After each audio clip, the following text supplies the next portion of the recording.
नमस्कार. आपण आलो आहोत मंगळवेढा तालुक्यातील बाळवणी गाव येथे धनाजी मोरे सरांच्या घरी. त्यांच्या आईला आपण 1 महिन्यापूर्वी अमृत ज्यूस दिले होते. त्यांना ते घेण्याआधी काय त्रास होता आणि आता 1 महिन्यात त्यांना काय फरक जाणवतो हे आपण त्याच्यातून ऐकूया. नमस्कार मावशी. नमस्कार. तुमचं नाव सांगा. माझं नाव जयदेवी दामाजी मोरे, राहणार बाळवणी. मला 3 वर्षापूर्वी त्रास लय होता साखरेचा. कंबर दुखायची, गुडघं दुखायचं, ठेट भरायचं आणि वायगोळा सरायचा, हातपायचं गोळ चढायचं. आता या औषध घेतल्यापासून सगळं राहिले. भूक लागती, झोप लागती. मी कामाला चालली, 8-10 दिवस कामाला गेली. आता काय नाही, पहिलं जात नव्हती, असं उठून बसता येत नव्हतं.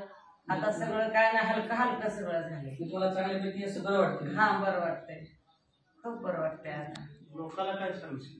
मित्रांनो, तुम्ही